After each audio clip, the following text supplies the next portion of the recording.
is the Big O Show. This is the Big O Show. All right, there he is, Marcel Louis-Jacques, ready to go. There you go, looking stylish in your condo. Not bad. That's not right. bad. That's right. Have to say the difference between condo and apartment. Found out they're not the same thing when I moved down here. Oh yeah, no, condo is different than apartment. Yes. And some people get all pissed off. I don't live in an apartment. I live in a condo. All right, I own it, bitch. Don't I tell don't know me if it's I rent. You know that. I don't know if it's enough to actually make me angry. Well, But, some people, they want you to know they own. All right, they own. They don't get rented. They own. You know, that kind of stuff. So it's kind of like the Dolphins this year. Hopefully, they will own the Buffalo Bills and the New England Patriots and the New York Jets. You know, that's what they're hoping for. By the way, how far have the Jets fallen in this division? Because it's funny. Miami's a 9 or 10 win team who maybe fixed their offense. The Patriots are a 9 or 10 win team right now, and the Bills are obviously the class of the division. Where the hell are the Jets, bro? It's funny. I saw my coworker Rich Cimini talking about the wide receiver movement in the AFC East alone, and he said Buffalo re-signed Stephon Diggs to a $96 million extension. The New England traded for Devontae Parker. Miami trades for Tyreek Hill, gives him $120 million extension. And said, New York then New York re-signs Braxton Berrios. So yeah, they're pretty far behind. The Jets are pretty far behind in this. And I think they're banking a lot on Zach Wilson taking a major step up in year 2. They haven't necessarily surrounded him in talent to do so through free agency. This offseason hasn't been as impressive as I think their last offseason was. Last offseason, I really liked the moves that they made with Carl Lawson. Especially their line, but they do have a good line. Because they have some mammoth human beings on that line, bro. Holy shit. They got 2 top 10 picks, so I wouldn't expect them to part ways with them. There's a lot of different directions that they can go. That secondary needs help one way or another. It's just a matter of do they really want to spend a top 10 pick on either Kyle Hamilton or Derek Stingley or Sauce Gardner or one of these highly touted defensive backs in this year's class. But yeah, man, the Jets are far behind. I think it's a 2.5 team race with the Bills clearly ahead, and then the Dolphins and Patriots kind of battling for second place. And, you know, I know that the Pats haven't necessarily gotten better this offseason. They haven't had the splashy moves. They haven't had the big additions. The receiver room is still weak, even with Devontae Parker. But it's the Patriots, man. We've been doing this for 20-some-odd years. I don't care if it's Brady or not. Like, I didn't expect them to be a playoff team last year, and look what happened. So I'm not going to doubt Bill Belichick until it comes time to doubt Bill Belichick. Until I see that they're 2-9, you know, or they're 3-12, then I can't say die to these guys. I don't like it. I've been hating the Patriots for 20 years, man. Ever since the Tuck rule, they burned my Raiders. I haven't gotten over it yet, but I'm not ready to count them out until I see it. Well, I think they're in third place. I think Miami will be better than the Patriots. That's just me. I think they've kind of fixed their issues and they'll move forward. Now, I asked this of what's it called, Alan Poupart, before you came on. And look, I know spring is eternal and every new season and everything's positive, everything's a good feel, all that good stuff. But watching most of the players after they've gone through the ringer and met Mike McDaniel, and yesterday X, who never says anything, all his answers to the media is usually 1 or 2 words. Even he elaborated a little bit more about the vibe in the building. Okay, I'm not saying he's made any kind of a difference, but it's clear that Mike McDaniel has made an impression on his players. Agree or disagree? Yeah, I mean, have you watched a single one of Mike McDaniel's press conferences? He and Brian Flores are polar opposite people. I'm not going to talk about, I don't want to compare them as coaches. Alan Poupart had a problem with this. That's why I'm just saying. I'm wondering what you're going to say. So yeah, go ahead. I want to hear this. They are totally different people. They are totally different in terms of how they engage with players and how they interact with human beings.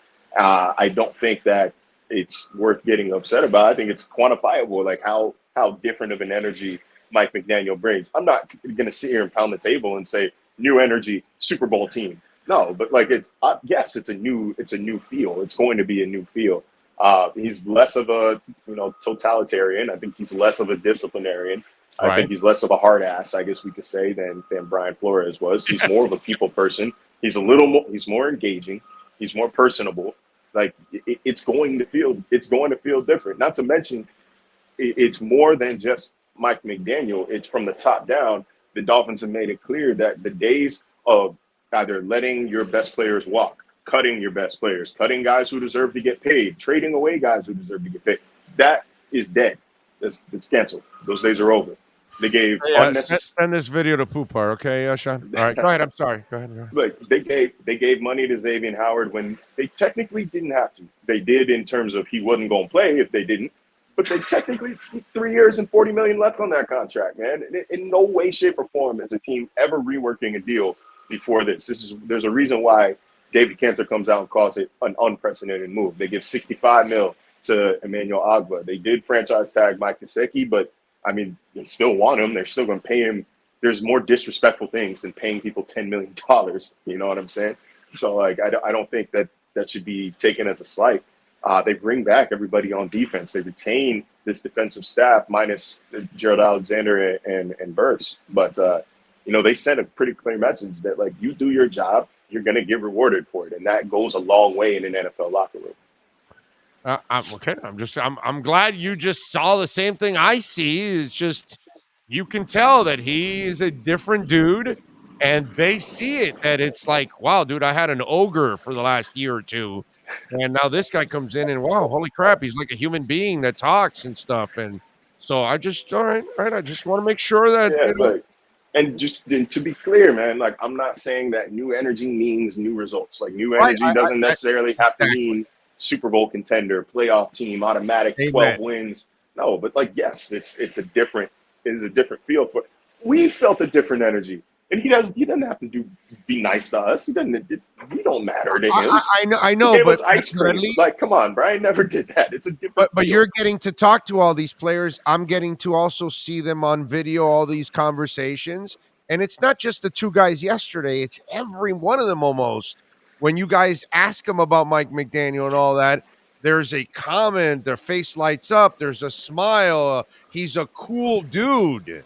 I heard one guy say, and it's like, that's not the kind of crap you normally hear from players. So I'm just saying, impressions, successful so far, at least. Now, does that lead to difference? Well, we'll find out, right? You know what I mean? So yeah, like it doesn't matter now. It doesn't matter right now. Right. They're running around. They're tracking speed. They're tracking conditioning. Like they're doing minor classroom install. The football hasn't started yet. Let's talk again about the new energy and the new feel when the football starts. Like I'm guessing that Poupart's point was somewhere in that ballpark. Let's talk about this when the football starts. Right, and I kept telling him. But when he would bring something up like that, I said, dude, I'm not talking about a difference. I'm talking about an impression. That's all I'm saying, impression. And I think he's made that impression right now. By the way, the talk was that X wouldn't be here because he normally isn't here for these voluntary things. So I guess the impression and the money, he's here.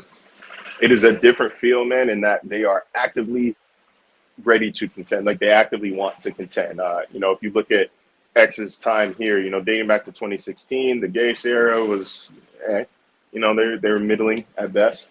Then 2019, blow up. 2020 was not, they weren't supposed to be good. They were a little ahead of schedule. 2021 was, okay, let's see how close we can get to the playoffs in terms of how like a 5-year plan is supposed to go. That third year is like, okay, like, we've got our roster in place. We've got most of our own people here. You should have shed your salary by now. Now it's time to see like what you can actually do. But this is supposed to be by any metric, year 4 of a quote unquote rebuild is supposed to be, all right, you're ready to make some noise. And I know it's a different coach, so you can't technically call it the same part of the rebuild. But the way I see it is it's the same rebuild with a different guy in charge. It's not like they're starting over with the new coach. They're saying new coach, but let's keep on this let's change the trajectory a little bit, not necessarily the level of where we're at. So they're supposed to contend this year, and they're spending the money to prove that. More than 300. I did the math today.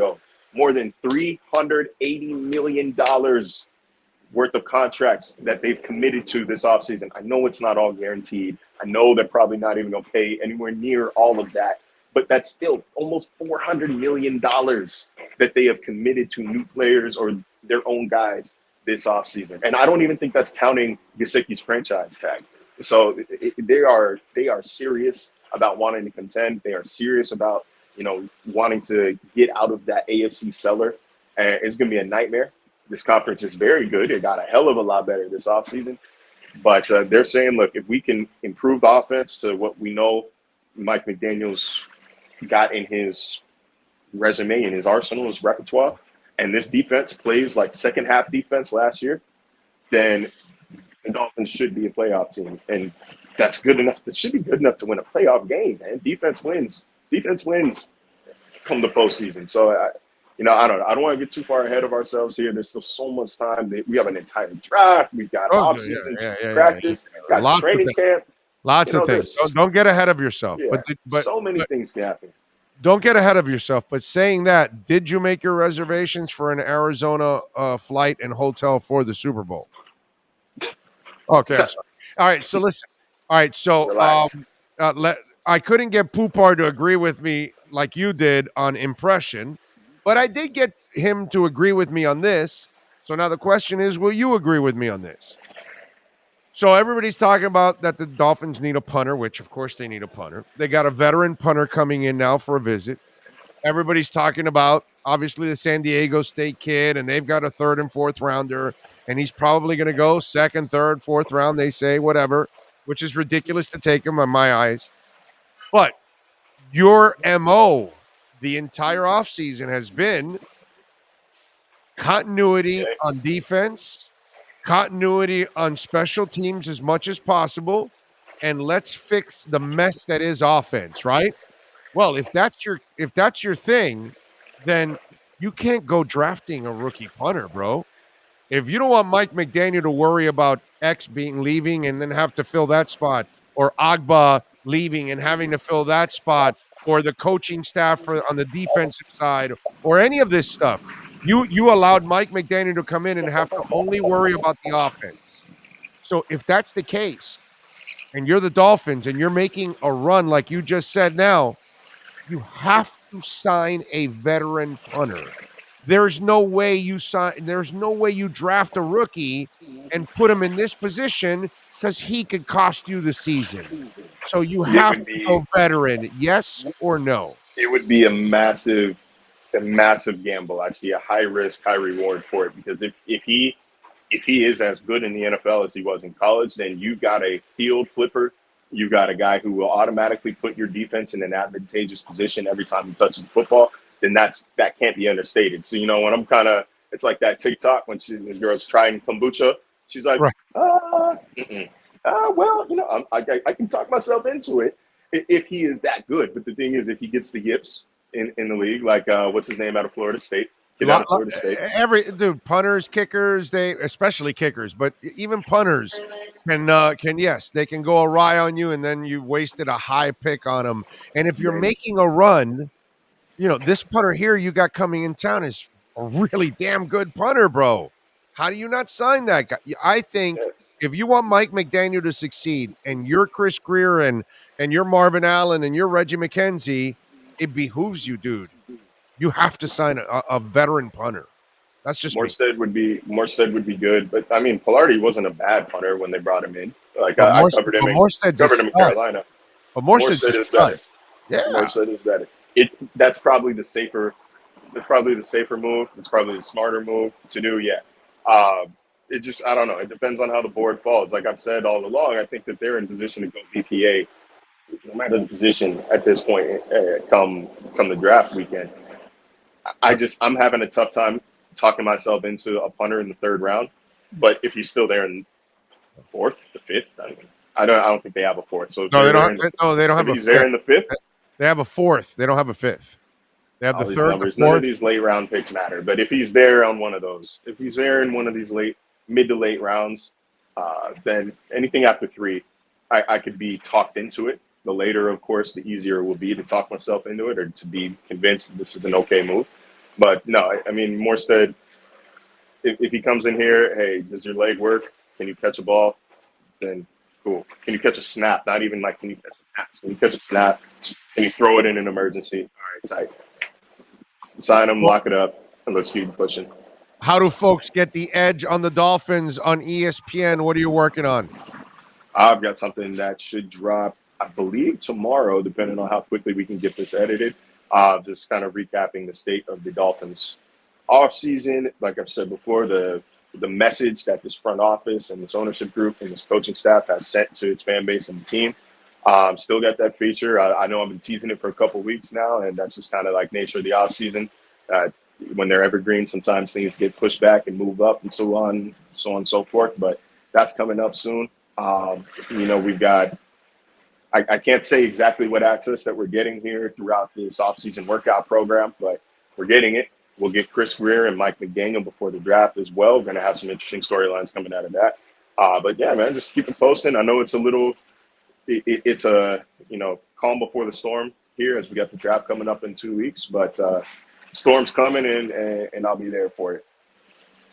Appreciate you as always. Have a fantastic weekend, Marcel. Make sure you follow him on Twitter, by the way, at Marcel_LJ. And catch his work there at ESPN and catch him twice a week here doing his thing with the Edge Energy Drink Miami Dolphins reports. Marcel, thank you, my friend. Appreciate you. There you go. You now have the edge.